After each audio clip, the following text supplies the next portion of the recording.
Good morning, everyone. It is great to see you all here live and in person. And welcome to our online crew who are joining us as well, nice and live.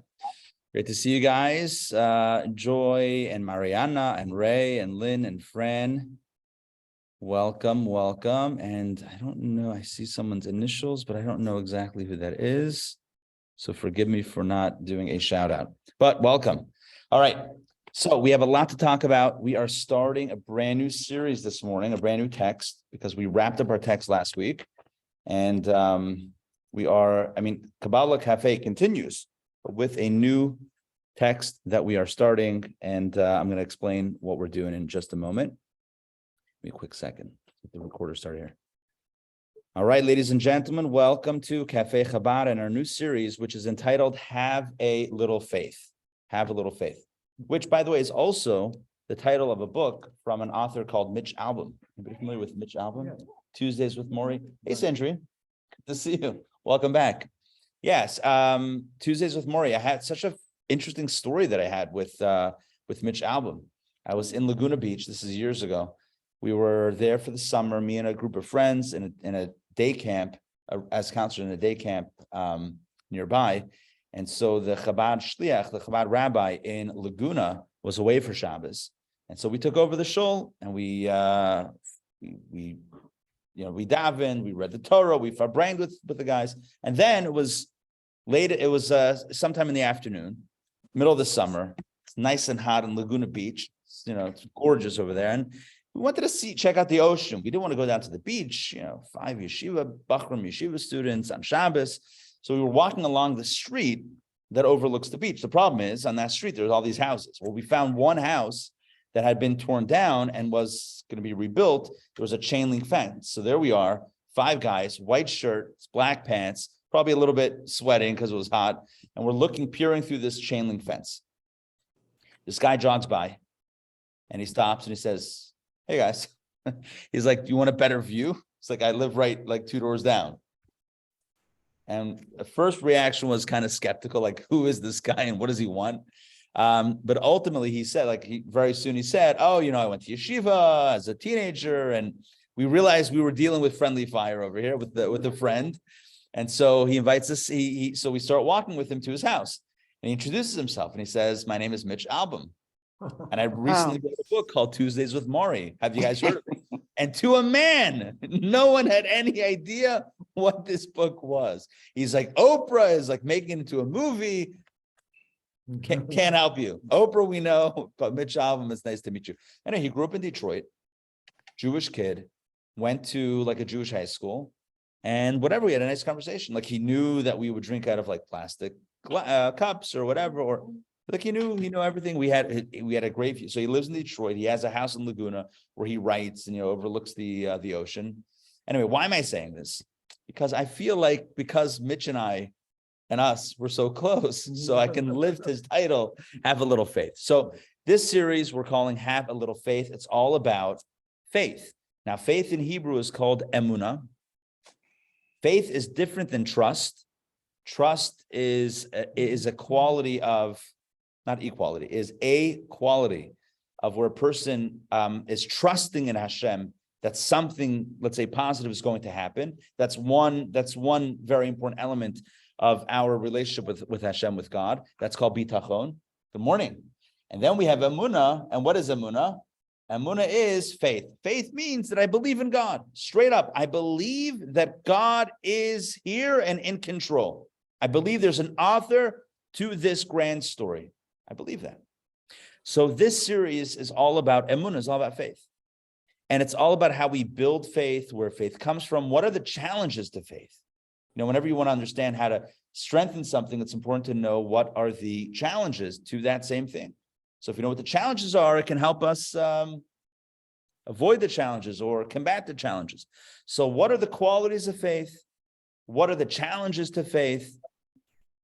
We're going to speak also about the feminine energy. Once again, like we did in the last session, Kabbalah speaks a lot about masculine and feminine energies. There's a lot of that kind of undercurrent when it comes to text. And I will tell you, and I apologize, sorry guys, but the feminine energy is very closely aligned with spirituality in a way that masculine energy is not always. And thus, we're going to see how in this series, we'll see how channeling the feminine energy is actually an asset to our faith, to developing faith and maintaining our faith when there is crisis and challenge. This discourse also speaks, I'm just kind of giving you an overview of themes. This discourse also speaks about the Jewish concept of time. The Jewish concept of time. What is time? How does time work? Why does the Jewish calendar, for example, one aspect, why does the Jewish calendar focus on a lunar-based time cycle as opposed to other calendars which are solar-based? We're actually going to see some nuance in that area. Is it really lunar? Is it lunar-solar hybrid? We're going to get into some of that, the difference between years and months. So we're going to speak about, a lot of this discussion is going to be speaking about the contours and the meaning of time itself, which is also a good topic in Kabbalah to speak about. A favorite topic in Kabbalah to focus on is the idea of time. So we have time, we have feminine energy, we have faith. We also have Egypt. Egypt is always a favorite topic in Judaism. We mention the Exodus every day, right? It's like the Brady Bunch, Marsha, right? Egypt. It's like we're always talking about Egypt, always talking about the Exodus. And we'll compare and contrast the difference between Jewish faith and Pharaoh's faith. Did Pharaoh have faith? What did he believe in? He was God. He believed that he was God good. He also, we'll see some nuances in that.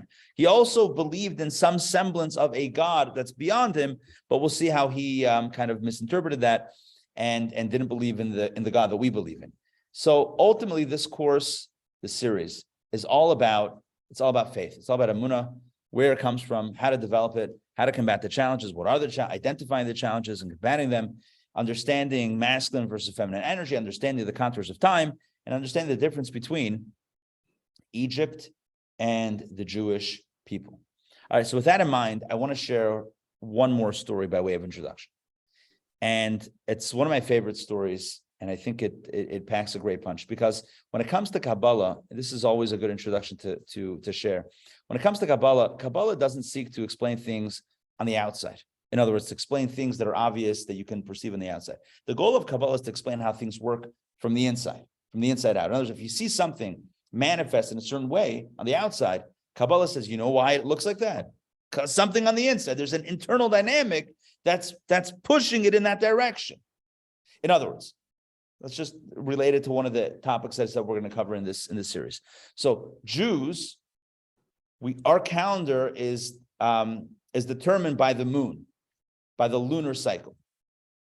One could say, all right, that's what God decided. But that's looking at everything superficially. The question that Kabbalah will address is, what does that mean? Why? What's the deeper significance of that? Where does that come from? Why is it that the only measure of time that could be appropriate for the Jew is the moon? That's where we're going to get to. Kabbalah always seeks to find the internal, not to look on the outside, but to look on the inside and explain. And once you understand what's going on the inside, well, then everything else makes sense. It's like you see, yeah.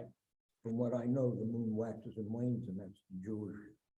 That's our life cycle. Good. Yes, there's the moon waxes and wanes. Some days it looks bigger, some days it looks smaller, which is our story. Mm-hmm. Some days we're on top of the world. Some days there's a day of hate being. You guys heard about this, right? It's like this guy. I don't even know. No, not that it was yesterday. Yeah. I didn't hear anything, but like Baruch Hashem. But yeah. I heard in shul this morning. Yeah. So the point is, so what Norm is saying is, like the moon, it appears larger, smaller, brighter, dimmer. So is the same with our story. We're going to jump into that and go maybe a bit of a different angle, but also get to the core of what living the lunar life, #living the lunar life, what that actually looks like, and why that's the only way. It's kind of like when a child is acting out, right? It's like a child is is just acting out, and you can address the behavior, right, and deal with the behavior and put band-aids on the behavior, or chastise the behavior, or offer carrots and or sticks, and try to. But then the better way is to understand what's the problem. Like, what's at the core? What's really going on? Once you understand what's really going on, well, then you can make sense. Then you can really try to help. Otherwise, just kind of throwing darts at the board, unless you're a professional dart player, and then that doesn't apply. But it would be like me throwing darts at the board, not really being so accurate.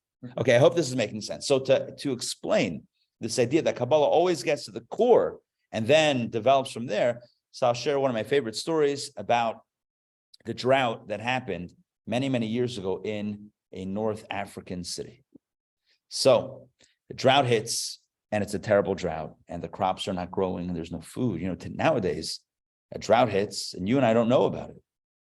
I mean, because you go to the grocery store, right? Pick your favorite grocery store. You go there, and you can find any number of fruits and vegetables imported from somewhere where there is no drought. And what's the odd? What are the odds that all of the places that grow food are going to have a drought at the same time? That would truly be apocalyptic. God forbid. So we so we don't necessarily feel it. But when you lived local, when all you had was what grew locally, and there was no rain, and you lived in a very arid climate like North Africa, so it was a problem. Water dried up, the crops weren't growing, and so the Jewish community banded together. The rabbi called for a day of prayer and fasting, as Jews have done historically. In the Code of Jewish Law, it says, the Talmud talks about this extensively, that when crises hit, it's time to depending on the severity, it might be time to call a day of prayer and fasting. And so the rabbi, who was known in that community, those communities, as the Chacham, right, the wise one, Chacham, Chachma. So the Chacham calls for a day of communal prayer and fasting. And he says, men, women, and children are obligated. Everyone must come together on this day. It's the unity that's going to help turn the tides and bring the blessings. Good morning. Welcome back. It's great to see you. It's the unity that will shift the tides. Good morning, and bring the blessing of rain that we need. Please and you're gonna have to leave at 11. Oh, no worries. And so it was that they all gathered together on that fateful day, and they began to prepare themselves for the prayer experience. The Chacham gets up by the lectern, by the podium. Good morning. And the Chacham, the rabbi, he looks at the assembled, and he's looking around, trying to make sure that everybody's there, and he notices someone's missing.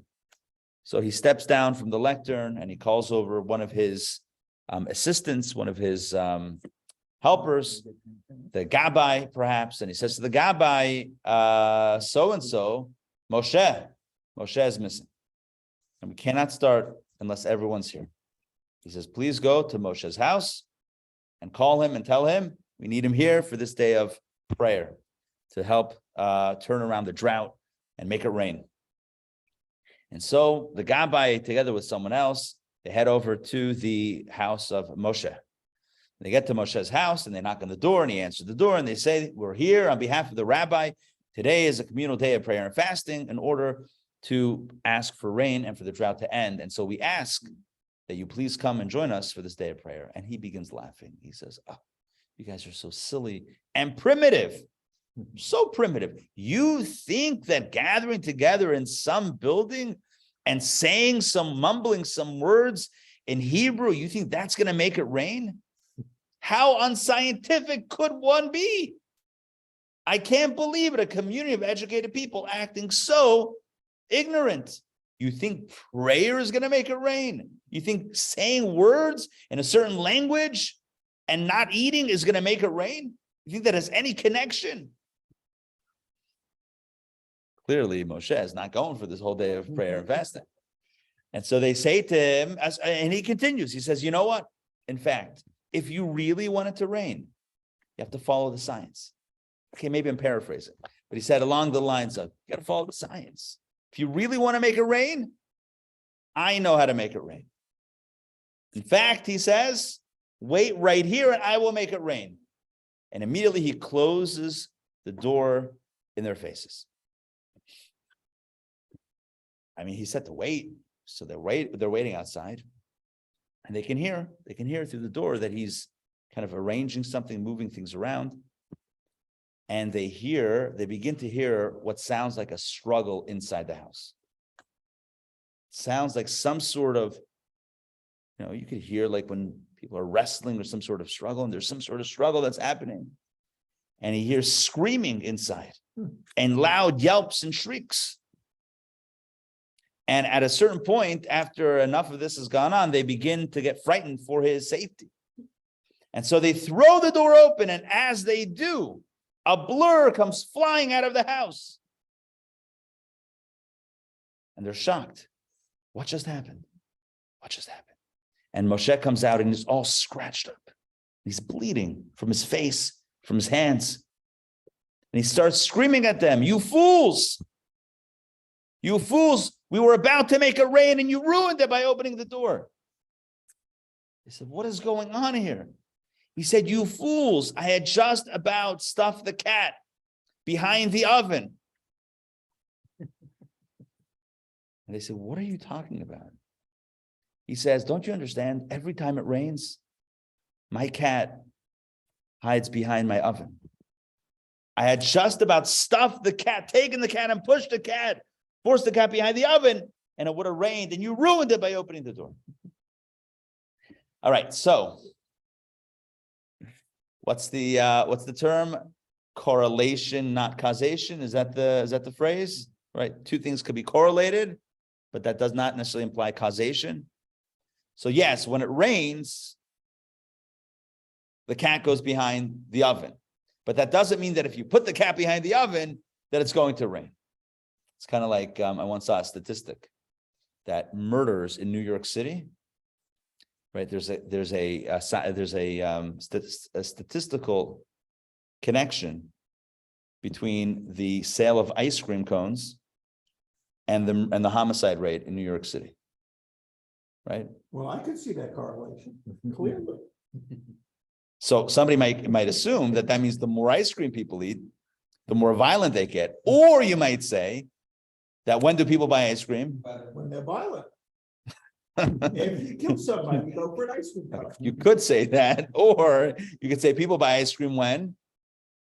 In the summer. And when does the murder rate go up? Also in the summer. Again, correlation does not imply causation. It's not like the ice cream is killing people. Are you guys with me on this? Yes. Homicide rate is not caused by the ice cream. But those two statistics are jumping at the same time. As June, July comes in, the city, more ice cream is sold and more homicides happen. But just because they're both spiking doesn't mean that one is causing the other. It's very important when you look at statistics to see what's actually, is it just two things that are being caused by some other factor, or one is causing the other. So anyway, that really relates to what Kabbalah does. Kabbalah seeks not to look at the external connections, like, oh, ice cream and homicide, they must be connected, but really to seek to look at the core. What's the underlying cause? What's the underlying cause why someone would have faith? Why somebody might not have faith, might be a little skeptical. What is the underlying cause that drives that drives the Jewish calendar to be governed by the lunar cycle, by the moon, versus the secular calendar being governed by the sun? What drives? Yes, that's on the outside, but what's on the inside? We could say that God decides and that's it. But Kabbalah seeks always to get to the inside. But that was the first commandment he gave us. So he must have had a good reason, right? Right. Good. We're going to explore that. What's the underlying drive? That's the first mitzvah that he gave us about the calendar. There's got to be a really good reason, especially why that comes first. So we're going to explore it. Again, Kabbalah seeks to get to the inside, not the cat behind the oven type of analysis, but the real deep analysis. What really causes things to happen? What really drives the Jewish calendar in such a way? And what really drives the difference between the Egyptian and the Jew vis-a-vis faith? So I'm going to pass around these copies, and we'll pull it up here on the screen as well. It's an absolute magnificent discourse that we're going to be studying, a mystical text. This text was authored originally in the year 1880 by the fourth Chabad Rabbi. 2 years after? You were 2 years after. That was 2 years after. oh, after him. I got it. 1880. Oh, sure. So this is the Rebbe Maharash, Rabbi Shmuel of Lubavitch.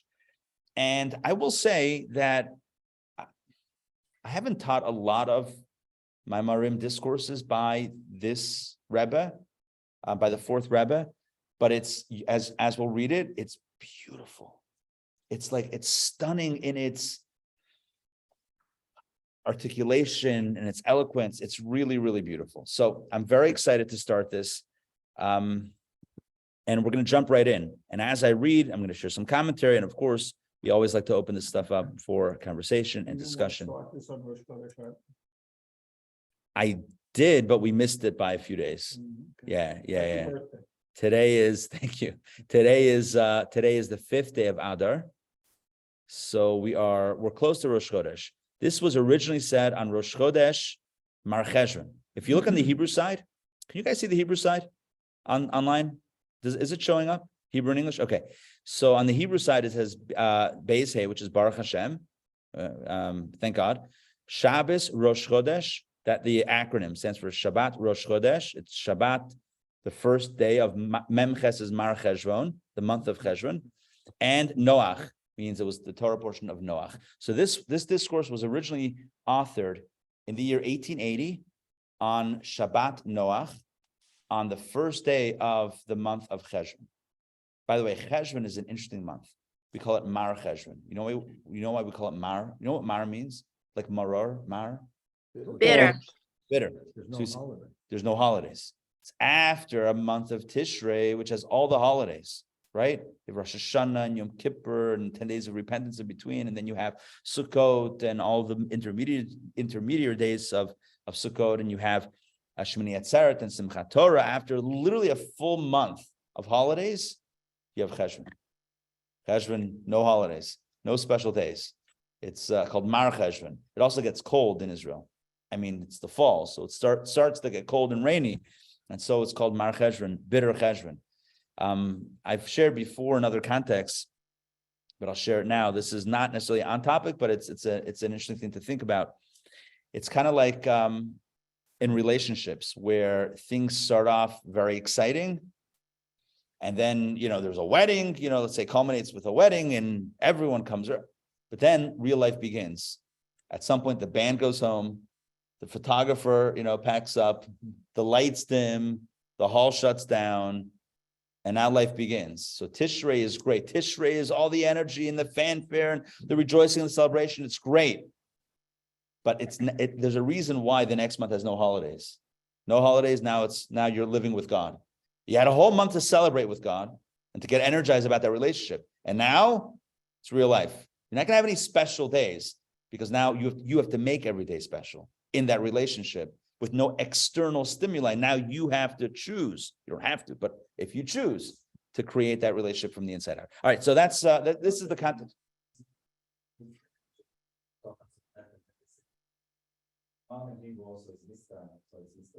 Oh, right. And they added title to Ishvan because of the fact that it was poorly. Interesting. You see, I heard that. Mr. Cheshvan. I never heard that. That's so interesting. That's so interesting. I mean, we did hear the one about. It's like a little salutation. Wow. Actually giving it a title, so it would be a little bit more. Like a bit of a salutation. That's interesting. I never heard that. They should have called it professor. All right. Anyway, they want to go that far. Mar. All right. Right. Exactly. Okay. So let's jump in. But then again, 6 Israelis will have 12 different opinions. That is definitely true. Oh, and I forgot to mention, I mentioned it earlier, but I forgot to mention as I was just leading into this, a big focus will be on women and the feminine energy, or the spiritual feminine energy. So let's jump right in. A holiday for But is that why women women. always have something special for? We're going to talk about that right now. Literally, that will be part of the opening questions. And I should also mention that every mimer, every discourse, every mystical text, usually the mystical texts begin with an opening element pulled from Torah and something that we can kind of get a handle on, and then it jumps into the mystical conversation. So here, the introductory points will be about Rosh Chodesh.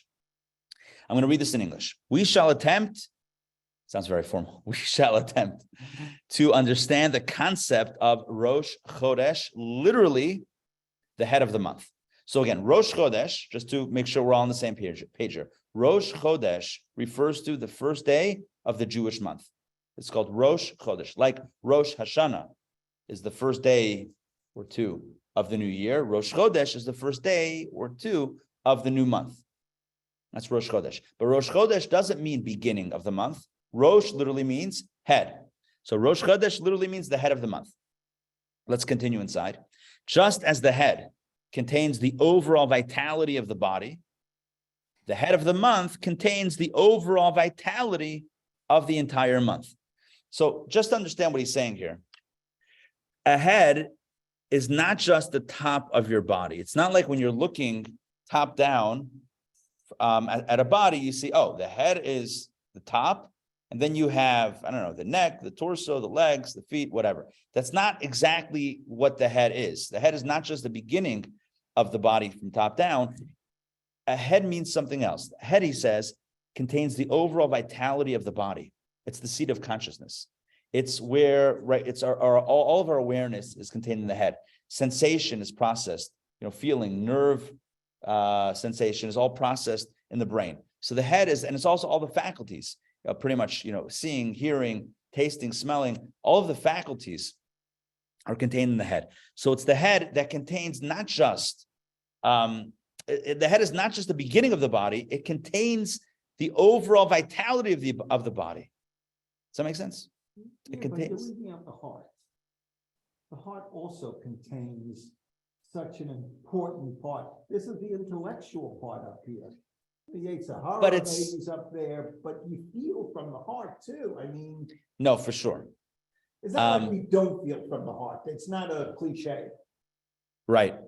I think, though, and not to take away from the importance of the heart and the centrality of the heart. Definitely, we need the heart. But I think the consciousness in the brain is still, in Kabbalah, it says that the general life force, like the battery pack of the body, is housed in the head, in the mind, and then from there it sends out to the rest of the body. Now the heart, it's the power plant. The heart also pumps the blood. Obviously, it's its own power plant, but even that is ultimately controlled. I'm not by, talking about the physical attributes of the heart. You mean the emotion? I'm talking about sometimes we think with our hearts, right, more so than with our heads. Yeah, absolutely. We can be led by our heart and feel first, definitely. But he's saying on an energy level, on a vitality level, it's the head that contains, as in his words, the kololius hachayus ha'adam. It's the general life force of the person. It's the seed of life of the human body, of the human being, that then is distributed, from which is distributed to the rest of the body. To give you an example, Kabbalah gives this example. When somebody is stepping into a very hot bath, right? Or somebody's going to enter into a very hot bath. Which part of their body do they put in first? Their foot or their head? The head is just more sensitive. You're not going to put your head first. Unless you're doing it for TikTok or something. Huh? I'm saying, but other, like in a normal situation, I don't know that anyone's done that on TikTok. I don't know if that's a trend. Come on, tell the truth. That is the truth. But I'm just saying, like a person, we always put in our heel. We put in the foot first. Why? Because the heel or the foot is the most desensitized part of the body, right? It's the least sensitive part of the body. So we test it out with that. You don't go in head first. So the head is the source of the energy. The soul is obviously the source, but within the body, the headquarters, HQ of the soul's power is in the head. And from there, it's distributed to the rest of the body. But the neshama lives in the head. The neshama is, yes, well, the seat of the neshama. It's kind of like Tanya speaks about this using Jewish geography, not that type of Jewish geography, but regarding the Beit HaMikdash, the Holy Temple. The question's asked. You say the Holy Temple, right? The Temple in Jerusalem is where God's presence was found. Isn't God everywhere? Right? God's everywhere. The whole world, God fills the whole world. So why did he need a specific building? So Kabbalah says because God, the building, the temple was the headquarters of the divine presence. I mean, in fact, we're talking about it now in the Torah portions, right? Truma Tetzava, Hashem's command to build a Mishkan, to build a. So you need a space, or God chose to need or want a space that serves as like the headquarters, and from there it flows to the rest. By the way, yeah, that's the epicenter. From there it can flow. But even think about that word headquarters. Why do we call it headquarters? You ever wonder that? I just wondered that now. And I think I have the answer. Headquarters. Why is it called headquarters? Because the source from which things flow out, we always call head. Even in English, we're calling it head. Right? Headquarters. Quarters means the space that something lives in. Headquarters. Anyway, so the point is like this. When we call the first of the month Rosh Chodesh, it doesn't simply mean it's the first day of the month. It's very important. It's not like Rosh Chodesh is day 1, and then the next day is day 2. So what's Rosh Chodesh? Day 1. Rosh Chodesh is not just day 1. The relationship between 1 and 2 is really not that significant. The relationship between 1 and 2, it's just numbers. 1 and then 2. But the relationship between Rosh and body, between head and body, is completely different. The vitality, the energy of the body is all coming from the head. Or more precisely, it was all initially contained in the head and rooted in there. It's almost like what we explain about Rosh Hashanah. Rosh Hashanah is 48 hours. Even in Israel, there's 2 days of Rosh Hashanah, 48 hours of New Year's.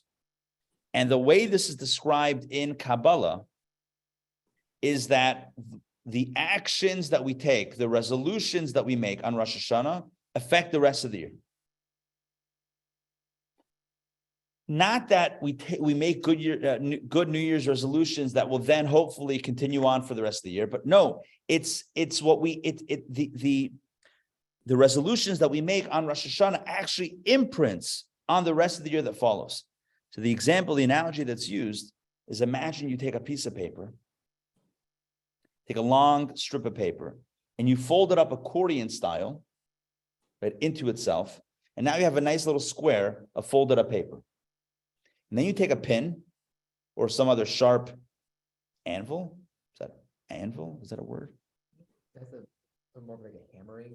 Oh, anvil's a hammer. All right, whatever that is. You take a sharp, pick. Take a pick.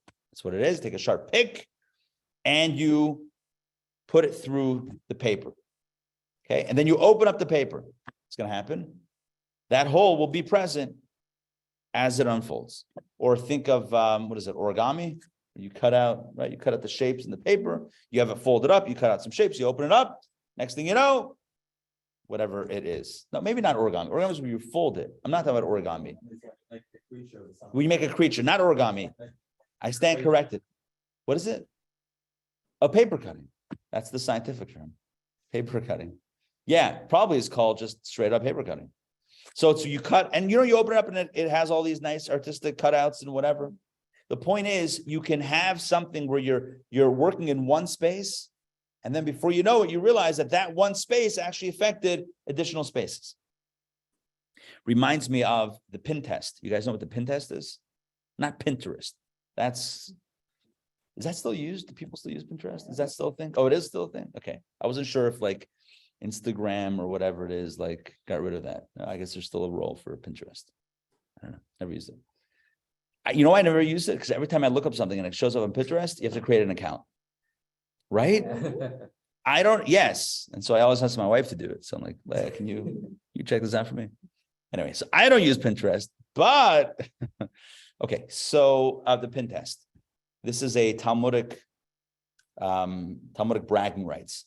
Some people that are so familiar with the Talmud, they're such experts in Talmud study that they know with a photographic memory every page of the Talmud, to the point that if you take a pin, theoretically, if you had one of the tractates of the Talmud, a Masechta, and you took a pin and you stuck it in, somehow you were able to get it through some pages. If they would see where it went through, the word or the letter that it went through on page 1, they could tell you all of the letters, all of the words that it went through on the subsequent pages. That's how photographic their memory was. There was a rabbi who lived not that long ago in Montreal who was rumored to be able to pull that off. That was like, I don't know that was a normal thing that people went around and saying, hey, try me out. Can you test me on this? But I think it speaks to the power of scholarship of certain individuals when it comes to Talmud. So what's the point? The point is that, when you make that pin impression, and then you in one space and go through some pages, then you open up all the pages, they all have a hole in it. I'm not suggesting that you poke holes in your edition of the Talmud. I'm just saying that making a mark in one place can have an effect somewhere else. Rosh Hashanah, the mystics tell us, is a day, or really 2 days. It's a time when the resolutions that we make or the good deeds that we do on Rosh Hashanah actually physically impact the rest of the year as it unfolds. So imagine the entire spiral of time for that whole year, the upcoming year, is all compressed within the 48 hours of Rosh Hashanah. So what we think, say, do, commit to, etc., actually impacts and imprints the rest of the year that unfolds. So he's saying in a similar way as Rosh Chodesh, as we'll see in the next paragraph. Paragraph number 2. Similarly, he says, just as Rosh Hashanah contains the overall vitality for the entire coming year, right? As I just explained, the Rosh Hashanah, the head of the year, contains the life, the energy force of the entire subsequent year. Rosh Chodesh, the head of the month, contains the overall vitality for the ensuing month, encompassing the vitality of the next 30 days. So once a year, we have Rosh Hashanah. And Rosh Hashanah contains the energy. As I said, it's like all the energy that's going to flow out is contained in a concentrated form on Rosh Hashanah or in Rosh Hashanah, within Rosh Hashanah. And then after Rosh Hashanah, it stretches out from there. It's kind of like, I don't know, something like a core or something, and then you pull out and it stretches from there. It's like measuring tape, maybe. I don't know, it's a weird example. Right, measuring tape, it's contained, and then it just unfolds, it spools out from that one space. But we have a chance every month to do the same thing. No matter how Rosh Hashanah went, what he's saying is we have Rosh Chodesh, which is the same relationship between Rosh Hashanah and the rest of the year. Rosh Chodesh has to the subsequent month, to that month. So no matter what happened in Rosh Hashanah, we have Rosh Chodesh, the first of the month, to make an imprint on that month, and it unfolds from there. It unfolds from Rosh Chodesh. The energy of the next 30 days is contained within the energy of that day on Rosh Chodesh. And so what we've explained is that a head is radically different, right? A head is radically different than number 1. The relationship between number 1 and number 2 says nothing about 1 being greater than 2 or 1 including 2. 1 doesn't include 2. You have 1 and you have 2. They're parallel. They're parallel. They stand next to each other. Yeah, you have 1 book, 2 books. That's it. It's not like 1 included the other. But when it comes to the head, the relationship between the head and the body is that the head literally contains the energy of the rest of the body. Right? So it contains that energy that then will unfold from it. So he says this last little line of that second paragraph, he says this entire concept needs to be better understood. Why is it that Rosh Chodesh contains the energy of the next 30 days? Why is it that Rosh Hashanah contains the energy? We're stating it. We're stating a reality, but why is it? What is it about the nature of time and the nature of these days, of the Rosh days, Rosh Hashanah, Rosh Chodesh? What is it about these days that are so powerful that it contains the energy of those days? Also, really, the underlying tension here is also, we're comparing and contrasting Rosh Hashanah to Rosh Chodesh. And Rosh Hashanah, of course, represents the segment of time known as the year, and Rosh Chodesh represents the segment of time known as the month. What's the difference between a month and a year? In addition to one being shorter, one being longer. So if I ask you, and let's talk about this for a moment, because this gets into the sun and the moon. If I ask you how the Jewish calendar is set by the sun or the moon, what would you say? Whoa. It's So- the daily, the sun and. the So moon. might say daily is related to the sun, but overall we would say that the calendar is set, more or less, the calendar is set by the moon. However, that's also not 100% accurate. Why? So let's just get into just some numbers for a quick second. The solar year, in other words, the amount of time it takes for the sun and the earth to get back into that same alignment, exact precise alignment, is 365 and I believe and a quarter. Am I correct? 365 and a quarter. So the solar cycle, the solar, whatever you want to call it, the solar cycle, which is called cycle, is 365 and a quarter days. Okay, great. Now, what's the lunar cycle? No, the lunar, that's how many months, but what's the lunar cycle? How long does it take for the moon to get back to the same position with the earth? 30 days or 28? 28 and a half days and a little fraction, but let's just call it roughly 28.5. Okay, so follow me with the math here. 28.5 days is a lunar cycle. So if you take 28 and a half and multiply by 12 months, so 28 and a half is the cycle, times 12 of those lunar month cycles will equal 354 days, which means that 12 lunar months, which would constitute a year, like a full year of lunar cycles, is only 354 days, which makes it 11 and a quarter days, or let's just call it, we'll just make it easier, 11 days shorter than the solar year. So let's make this simple. Let's say Rosh Hashanah is September 1st.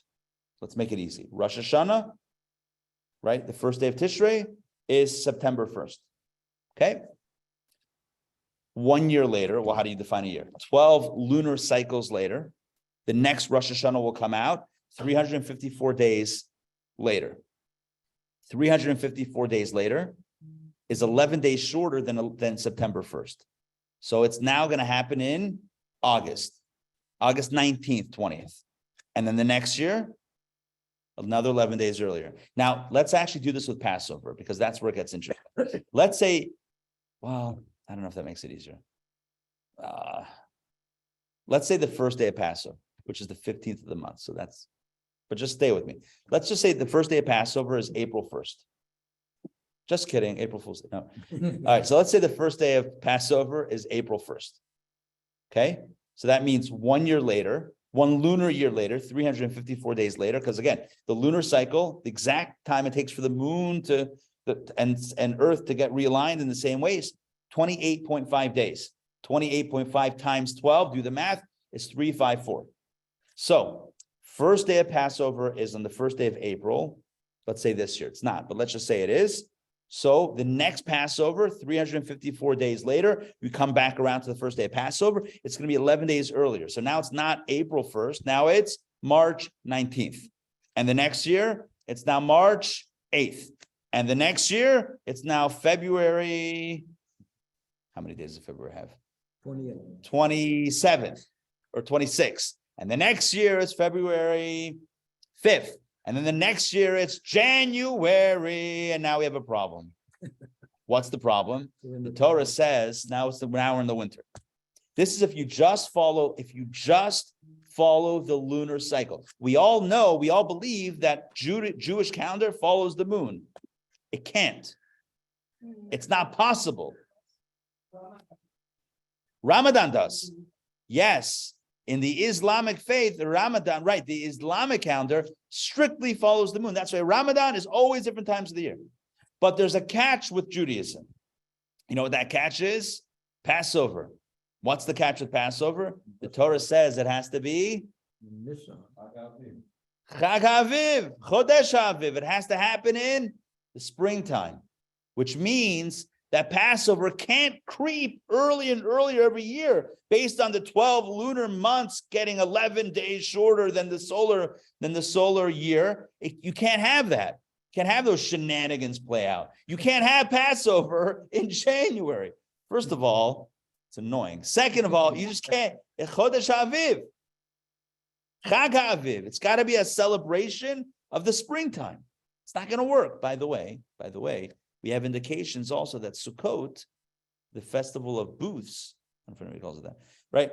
Also has to be in the fall, right? There's indications, not as strongly as Passover, but if you did the same thing with the calendar, if you don't touch the calendar, if you just go moon, if you're following the moon, you're just going to get earlier and earlier every year. If you do a timeline, the solar year ends here, the lunar year ends here. If you keep on doing that, you're just going to creep in on that cycle of the seasons. So we have something in Judaism. We have a mechanism to fix this. It's called Shana Muberet. In English, call it a leap year. A leap year. Shana Muberet. In Hebrew, it's Muberet means literally pregnant. It's a pregnant year. Pregnant means it's full. It literally in Hebrew, Shana Mu'uberet literally means a pregnant year. What's a pregnant year? Mazel tov. What's a pregnant year? I didn't even know you're expecting. What's a pregnant year? A pregnant year means you have another month, not another day. You do a whole new month of 28 and a half days. But you don't do it every year because then you're going to get too far ahead. You with me on this? We don't have 13 months. You have 12 months. But every 2 or 3 years, and there's an elaborate 19-year cycle of leap years and non-leap years. Every 2 or 3 years, you reconcile. And every 19 years, you get back to the exact same date, which means, and this should work out within a day, precisely or within 1 day. Every 19 years, your Hebrew and English birthday should realign. 19 years. Every 19 years. So when you're 19, 38, and etc. So then my math stopped. 57, something like that. Yeah. So every 19 years, your Hebrew day and your Hebrew birthday and your English birthday should realign perfectly because that's when it fully reconciles. Every 2 or 3 years, there's a leap month, there's a leap year. But now let's do the math. If every year you're losing 11 days, it's 11 days off. So that means after 1 year, you're 11 days. After 2 years, you're 22 days.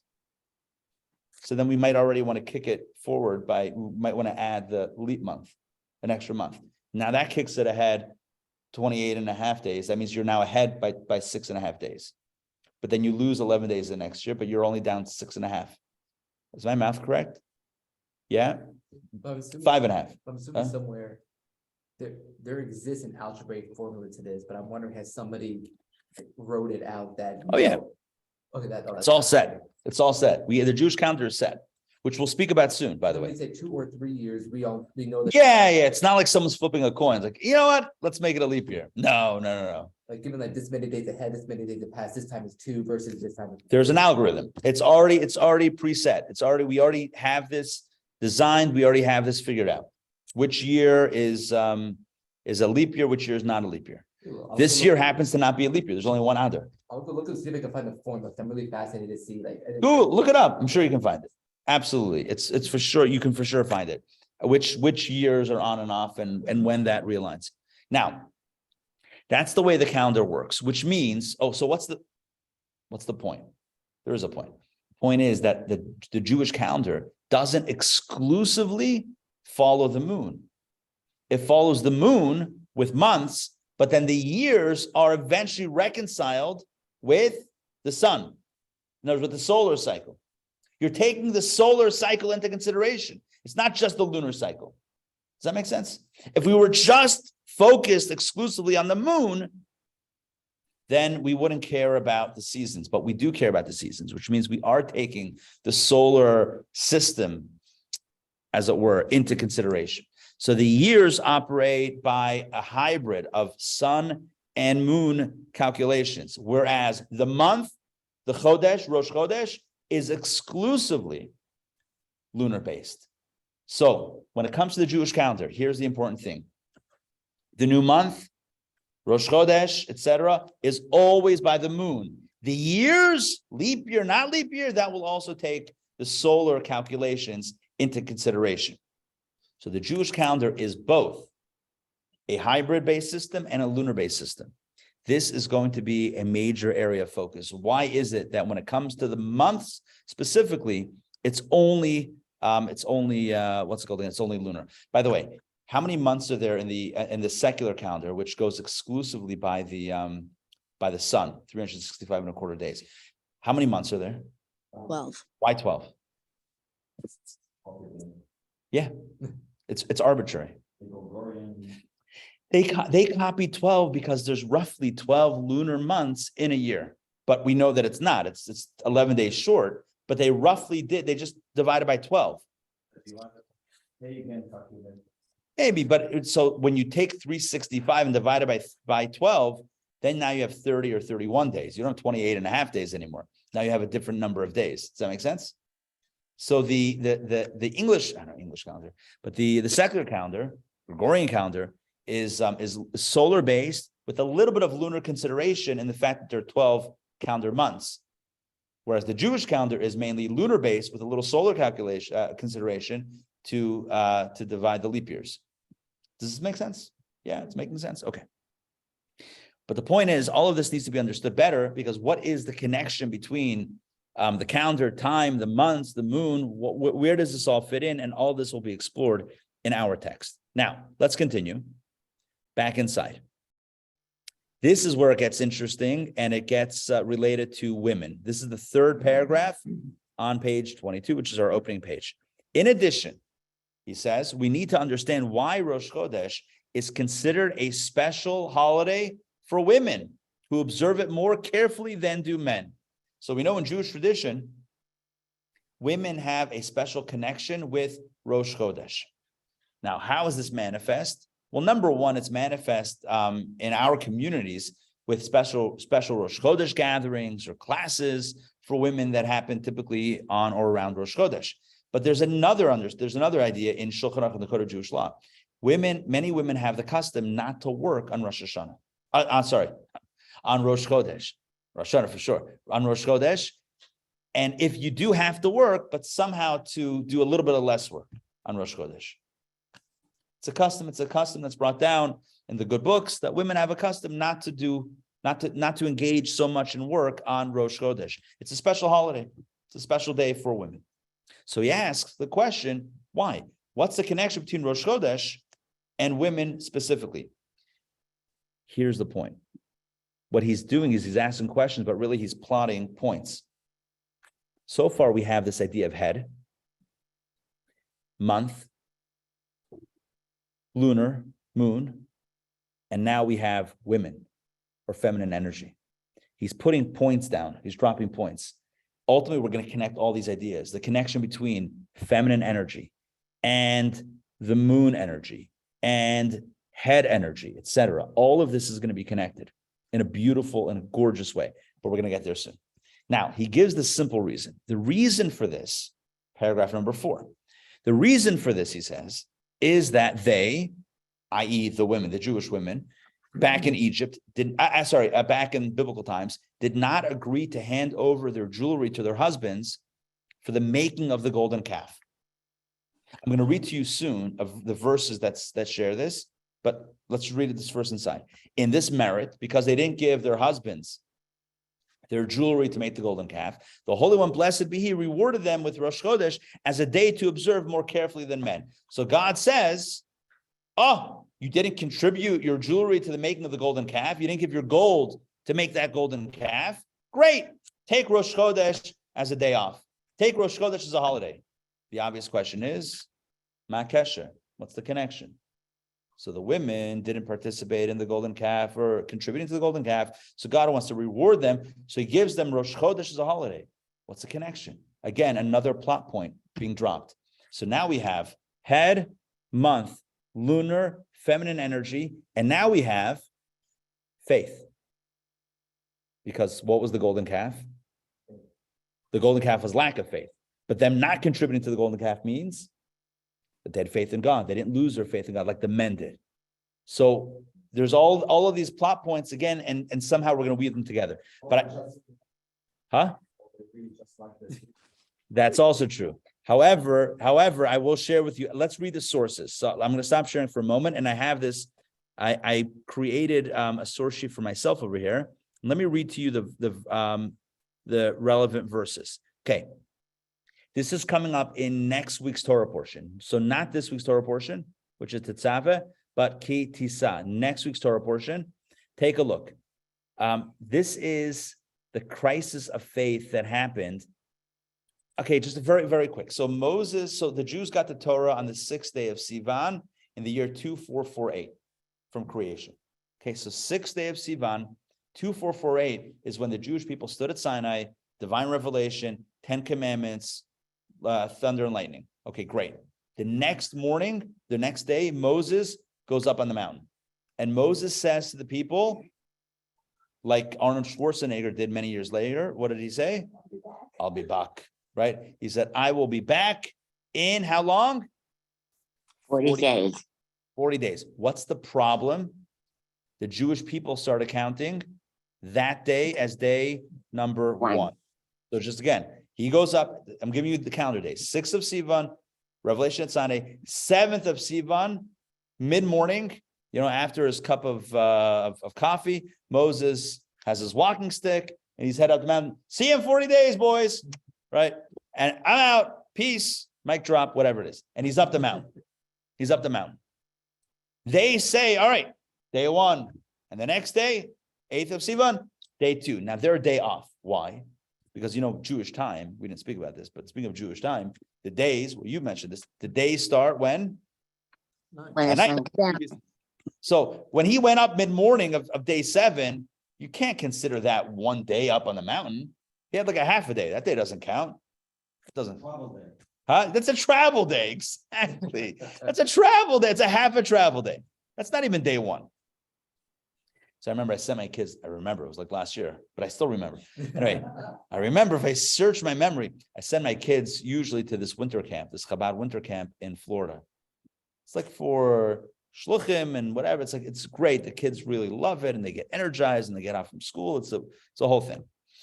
They're able to somehow get permission from the principal, whatever it is, and they take off a few days. It's a 10-day winter camp.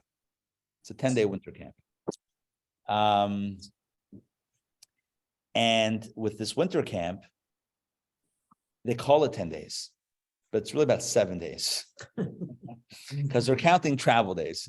My kids are like, wait a second. We're flying from Atlanta to Fort Lauderdale, whatever it is. We're leaving here in the morning. We're getting there like 12 o'clock. Then they wait for other flights to come in. We get to camp like 3 o'clock.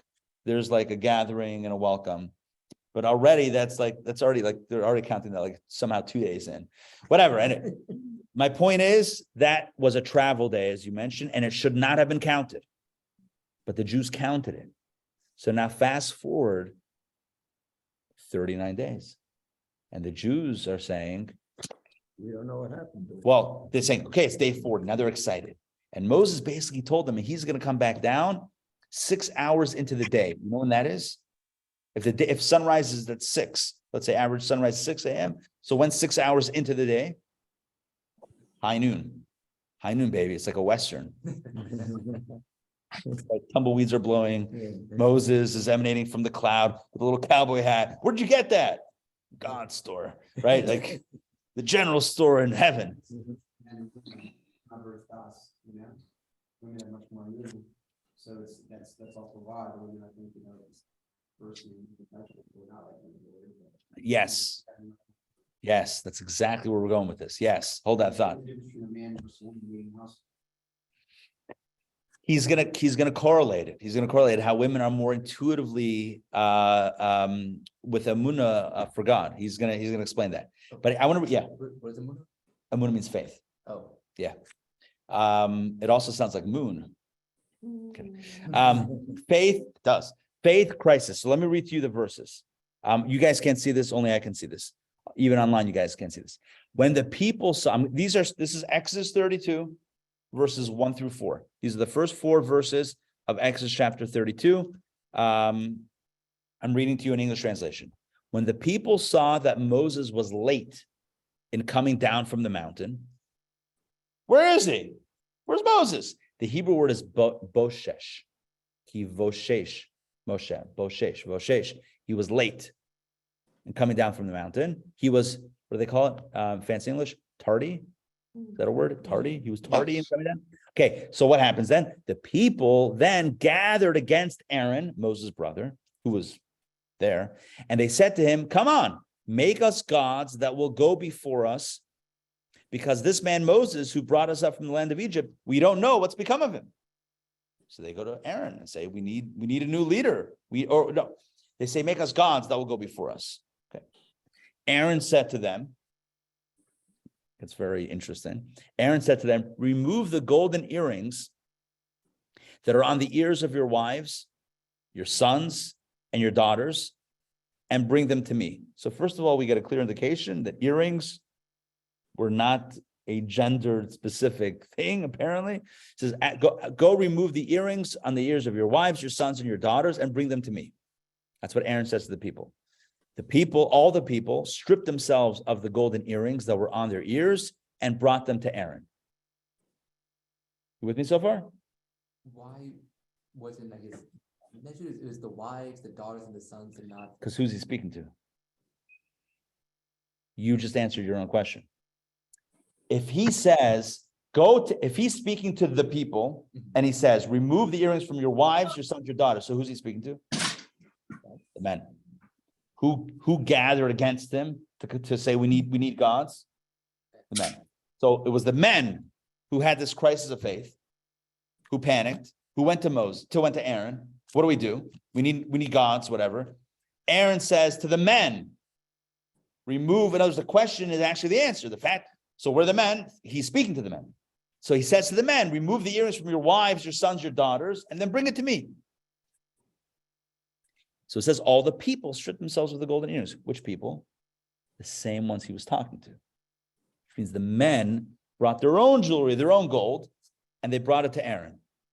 Let's continue. He took them from their hands. He took them, i.e. the gold or the jewelry, the golden jewelry from their hands, fashioned it with an engraving tool, and made it into a molten calf. I thought it appeared. I'm saying this is the way the verse reads. Okay. We have a tradition that he threw it into a fire and out came the calf. But it does say he fashioned it with an engraving tool and made it into a molten calf. But you're right. That's how we understand how that unfolded. No, because that's a precise amount of That's a specific labor. It sounds like he's like, the ears are a little off. He's like, how big is that tail again? I had no idea he had that much involved. It seems like he's very involved. Upon which they said, so the people, upon seeing this calf, this molten calf, i.e. golden calf, they said, oh, these are your gods, O Israel, who have brought you up from the land of Egypt. That's what they said upon seeing the calf. Oh, these are our gods that brought us up from the land of Egypt. There's a lot of questions that we have on this. First of all, did they have an atomic clock that, he was supposed to be back at this second? I mean, that's so bizarre. Remember I mentioned that Hebrew word for tardy? Yeah. Voshesh. Yeah. Rashi says, you know what it means, voshesh? It means ba-shesh. The 6th hour arrived. Ba-shesh. And according to the commentaries, it means that the Satan, that wily fellow, aka Satan, who's always causing problems, Satan made it a cloudy day. So was it the 6th hour? Was it not the 6th hour? They weren't sure, but they were pretty sure that they knew. You know, the more uncertainty, the more people are sure. That's the way it works in life. The more people don't know, the more they double. No, everybody. The more they double down and say, I definitely know. It's the more you know, the more you realize you have no idea, right? But when you don't know, you definitely are sure that you know. Anyway, so they were sure that they knew, but they were a whole day off anyway. Even if they were off on the hour, they were a full 24 hours away anyway, because it was only the 39th day. But that's the story. So what we see from the story is a few things. Number one, that who panicked? Over here, it was the men that panicked. Now, why did Aaron say, remove the golden earrings that are on the ears of your wives, your sons, and your daughters? According to the commentators, the reason why he said that is because he knew that the Jewish women would never give their jewelry for the commission of such of idols. They knew that they would. So Aaron knew that they would never do that. So he said, take the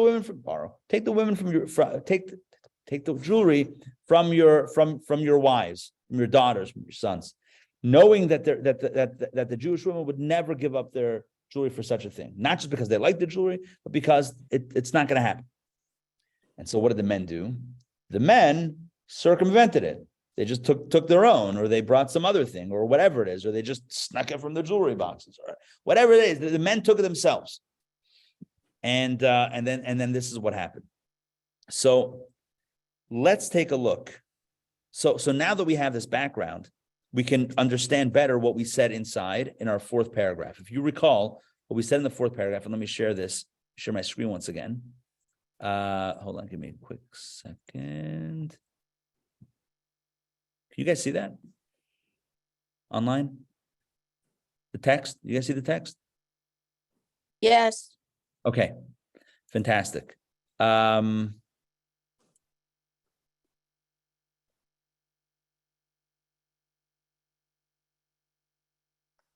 in that fourth paragraph, he says the reason for this, the reason why women celebrate Rosh Chodesh more than men, is because the women did not agree to hand over their jewelry to their husbands for the making of the golden calf. In this merit, God rewarded them with Rosh Chodesh as a day to observe more carefully than men. Again, what's the connection? So they didn't contribute their jewelry. The men went ahead with it anyway. They built the golden calf. The women were not part of that action. So as a reward, they get the celebration of Rosh Chodesh. What does one have to do with the other? What does one have to do with the other? Now, let's continue. We're just going to finish until the end of this little section. So we got 2 more paragraphs, and we'll knock this out quickly.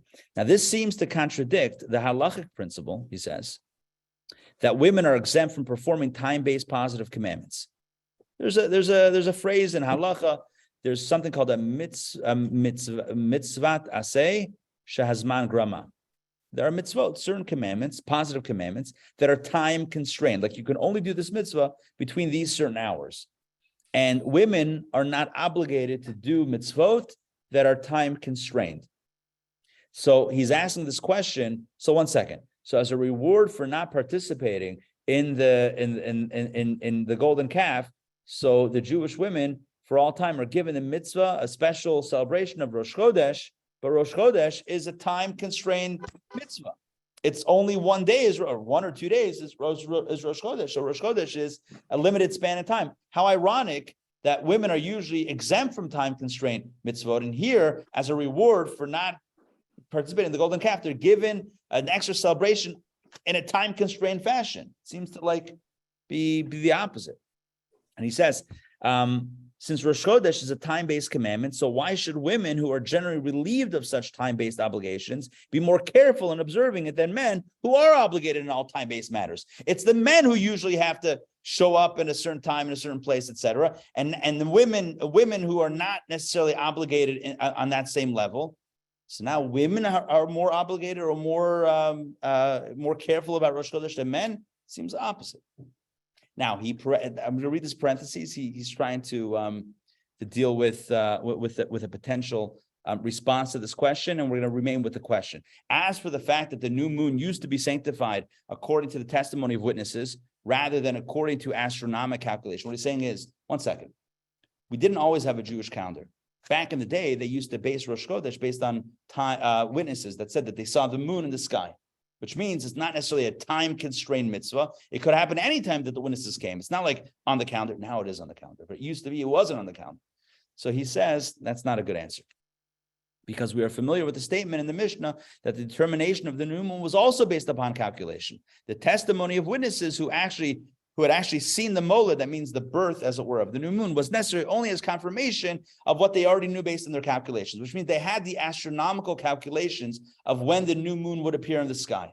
But they also needed eyewitness testimony as part of the process. But it was time constrained. They knew when it was going to be, And now we don't have the witnesses, but we have the calculations. Furthermore, he says in our day, when the new moon is not established by testimony of witnesses, we depend solely upon calculation. As such, Rosh Chodesh is indeed a time-based commandment. He's trying to say maybe it's not time-based because it was based on witnesses, not time. He says, what do you think the witnesses were also based on? They're also based on time and calculations. So his point is, after the parentheses, the point still stands. Rosh Chodesh seems to be at least, a very specific, narrow window in time. It's a full day, but it's a window in time. And we know that when it comes to mitzvot that are in windows of time, women are typically exempt. You could do it, but you're not obligated. Women are not obligated in time-constrained mitzvot. If that's the case, then the question is, why of all the mitzvot that God could have given to the Jewish women as a reward for their non-participation in the Golden Calf, why did he give them a time-constrained mitzvah, and why specifically Rosh Chodesh?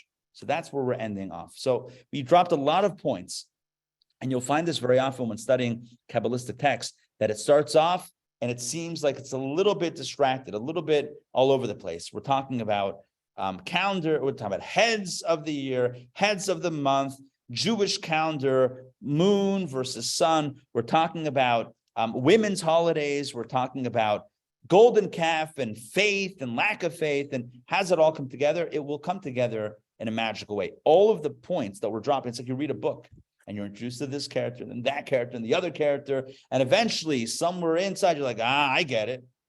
Even when it cuts to different parts of the world, to different eras in time, ultimately it weaves it together. We're going to weave this all together and in a magnificent way. But here are the salient points that I hope you will remember for next week. And that is, number one, Jewish time, although the year is based on the solar and the lunar cycles, Jewish time is defined by the month, by the Chodesh, is exclusively lunar based. There's something about the moon and the month that are very much intertwined. Rosh Chodesh is the time that energy is captured for the whole month, for that whole lunar cycle. But there's something about the lunar cycle that's connected to Jewish time in the sense of a month. So what is that? We have to understand why that's connected to women specifically as a reward for their faith. And why did they have more faith in the men when it came to the golden calf? All of these points will be tied up together as we go through this discourse, but there are things to think about right now. All right, any questions or comments as we close out today? Our opening push. So 2 days of Rosh Chodesh are basically, because the month is 28 and a half days, you can't have a half a day. In other words, the lunar cycle is 28 and a half days precisely. Every lunar cycle is 28.5 days, but you can't have a month with 28 and a half days. So some days, pleasure. So some months have 1 day less and 1 day short, basically, because it's a half a day. So you have to vary the days of Rosh Chodesh. 28 and a half days.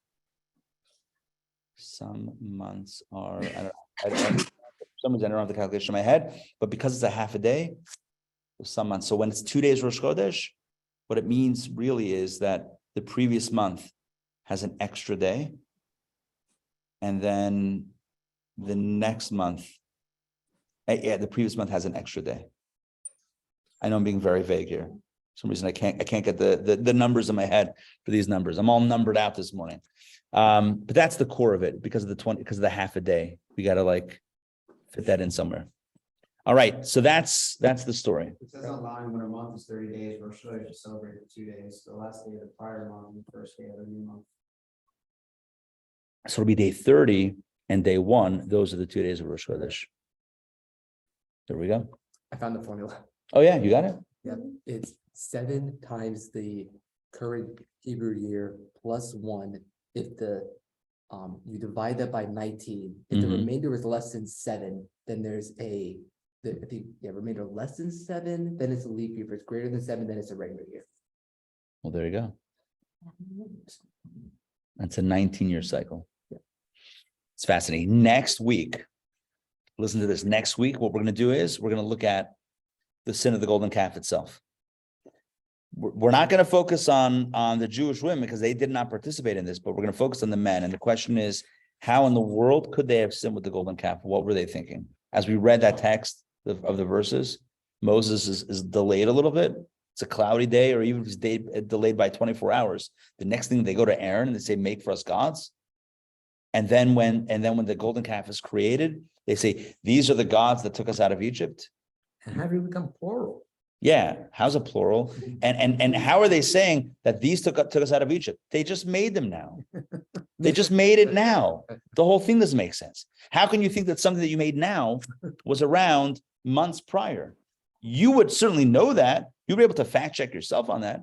You couldn't be that delusional, right? A person could not be that delusional to think that something that they just made now had existed before, right? You would think, you would hope. I mean, you could be delusional, but how delusional could you be? Congress. How could you be so delusional to think that something you just made now took you out of Egypt? I just made this now, right? I just made this, but it's been around. And we're not supposed to worship anything that isn't God. Yeah, what's up with that? Yeah. And why not appoint a new leader? Why create gods? Say, Aaron, step up, bro. Right. Literally. All right, you're up next. Lead us to the promised land. Should have said that. What's with the gods? And why does Aaron go for gold? I don't know. There's a lot of questions here. Yeah. Anyway, we're going to have a lot of questions. We're going to answer. By the way, this series also, I forgot to mention, will deal with astrology. We're going to deal with Virgo and Taurus and Aries and different astrological signs. We're going to talk about astrology and Kabbalah in this series. We're going to talk about mazalot, constellations. It's going to get wild. All right, I'm glad you're with me for this. It's already gone wild. We're already creating golden calves here, at least in our imagination. All right, great to see you today. Yes, you're cool. Shavua Tov. You did a job today. Pleasure. Thank you. Thank you. All right, more to come. Fantastic. Sounds amazing. Thank you, Discourse. Mariana. Amazing. Always great to see you. Good. Give my best. Give my love to everybody, please. Thank you. Same to you and your family. Thank All you. the blessings. Amen. Ray, friend, great to see you guys. All right. Shalom. Shavua Tov. Take care, guys.